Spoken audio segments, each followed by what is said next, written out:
Hello, today I'm going to be showing off my bookshelves. That's literally it. So I got new shelves. I saw the opportunity and I took it. I'm going to start off this video with me reorganizing these shelves, and I'll kind of talk to you right now. I put all the shelves on. Wait, I'm not reorganizing. Technically, it's just organizing them and trying to get them together. I had already had a vision in my mind of what I wanted. I definitely wanted all my unread books on this shelf because that's the most of what I have that would go on these shelves, and it just looks more pleasing. So if I buy any more new books or I don't complete my January TBR, then I'm screwed. To kind of talk about how I organized it, I did want it to be a little bit more chatty, where I was talking to you in the moment. But I ended up just reorganizing them that same night, and I really didn't have the ability to talk that much. It was fine though. I was listening to my audiobook. I was listening to Sleeping Giants. It would produce an organized mess because I do like order, I do like organization, but I'm more of a chaotic, organized type of gal, and I don't really like rainbow shelves. That's not really my thing. So I didn't put all of the same colors next to each other. That would be really hard though. I have black books, but everything else, for the most part, are different colors. So I really didn't have that ability anyways. I organized them by genre, and then within genre on the shelves, I organized them by author last name, in order of course, alphabetical order. And I thought that would give me enough organization and enough chaos that I would really like. And it did. It gives me very much that library look that I like. Classics are the only exception. I'm still debating on how I want to organize my classics because I had them one way. I had them the same way I did all of my other books. And then I changed them today actually when I was watching somebody else's video. I realized that I had decided I wanted to organize my classics differently, and I had totally forgotten. So I changed them today, and that's what you're going to see in the tour. But I don't know if I like how it looks. I think this way that I want to organize it, I'll just do it when I get up there to my red books or when they transfer into my red shelf. But for now, I feel like I'm going to change it back to how it was before. Maybe. I don't know. I'll get more into specifics for the bookshelf tour.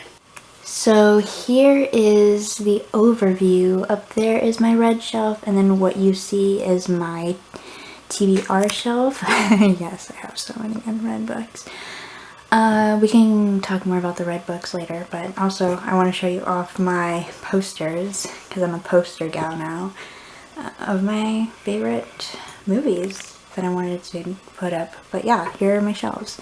Luckily, I am able to keep the camera on the tripod for this shelf. Will not be so fortunate soon on. Hopefully I won't get into the frame though. I'll be fine. So over here you could see my horror books, except for Yesterday. Yesterday by Felicia Yap is a science fiction-ish dystopian novel, and it didn't fit with the rest of my sci-fi fantasy because I forgot that I had Black Sun. I accidentally had put it onto the top shelf just to place it there, and then I couldn't find space for Yesterday. So she's going right here for now, but the rest of these are horror. So the most recent purchases I have are these. I bought these all this month, and I'm not mad about it. Starting off the year great. I just want to get myself some horror books to read. So I have Katie Allender's Judge Girls at Hysteria Hall, Kill River, and then Off Season. This was to complete my Katie Allender collection, and then these two were just because I really wanted to read them. I want to show off some really cool covers, obviously. So this one is very ugly, but I don't know why. I'm just really attracted to this cover. But what I really wanted to show you was this one. I think the cover just looks amazing. Look at how cool that is. Oh, and then of course I have Petals on the Wind, which I got from Savers. This is the next section, these 4 books right here. You can't see this one, but I have House on Mango Street here. This one is thoughts jumbled, head empty, no thoughts. The House on Mango Street I've already read, so that one's going to be a reread. But the other three that I've categorized into literary fiction, contemporary fluff, stuff like that, I've put all here. And fun fact, all three of these books are from Dollar Tree. Also, I'm so glad that the author organization ended up having it be paperback, hardback order. And it looks so nice. It looks so nice. And then I have my mystery thriller section. Surprisingly, don't have as many as I probably would have a few years ago. I feel like most of my buying has been concentrated in classics and horror recently, so I haven't been purchasing any mysteries and thrillers. The Stolen Child is also from Dollar Tree, so I guess all four of these books are Dollar Tree books are next to each other, which is fun. And then I have The Cellar by Natasha Preston, of course, and These Vicious Masks, which gets an award for the ugliest cover. And then to talk about right now the kind of things I have, so this is just a shark plush that my sister gave to me some time ago. And then I have this bear that my friend gave to me at Midwinter. Natasha Preston I have read from. When I was younger, I absolutely adored her book, The Cabin, so obviously had to buy her most famous work.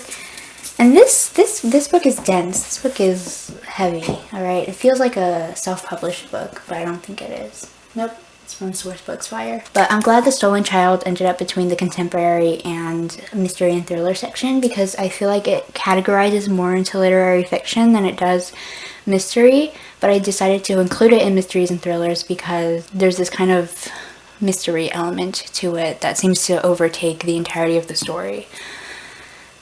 Excited to get into these. And then These Vicious Masks, I'm glad lies between the mystery and thrillers and the sci-fi fantasy area because it's a mystery, but it also has fantastical elements. How conveniently placed is that? So of course, as I mentioned, next I have the sci-fi fantasy section, and this is really just fantasy, but I called it sci-fi because of the yesterday book I have. Or Cinder technically is like sci-fi fantasy. Another Dollar Tree book, The Walled City by Ryan Groden. I think everyone knows that book. Cinder, everyone knows as well. Cinder has the possibility of being unhauled because, first of all, the cover. And then second of all, even if I do like it, I don't think it's one book that I'd necessarily reread or want to own. And then we have the gorgeous covers of Fablehaven. The fourth and fifth book are the ones I still need to read, and honestly, these covers are everything and more. They're not even in frame. They're just so amazing, especially Keys to the Demon Prison. They're so good. And then the final fantasy book I have on here is Black Sun, another great cover. Honestly, I've gotten it a little dirty because it was on the floor for a while. And then next, I am fortunate enough to own enough nonfiction to have a nonfiction section. So I have my psychology books. This one's about empathy, this one's about case studies, or this one's by Oliver Sacks, featuring case studies of neurological conditions. And then this is going to be a reread, and this is a quote book that I own that I already am behind on, but it just has like quotes for every day of the year. It's really cute. I was reading this back in 2016, I want to say. No, not 2016. 2018, I think. And then I accidentally stopped, so I decided I'd restart reading a new quote each day, but for now it lies on my TBR shelf because it would be an inconvenience to put it on my red shelf and have to go on my bed to pick it up every time. And then of course my classics section that I was talking about. So as you've seen previous, if you were paying attention, I forgot to mention it when I was actually talking about the books, but I talked to you about how I organize it by genre author, right? Well, classics, I wanted to do chronological order of publication because I feel like that works really well with classics, except I don't really like how it ended up looking. Obviously we have The Monk as the oldest book, published in the late 18th century, and then Hunchback of Notre Dame, which published in the early 19th century. Woman in White was mid, and then The Plague was late.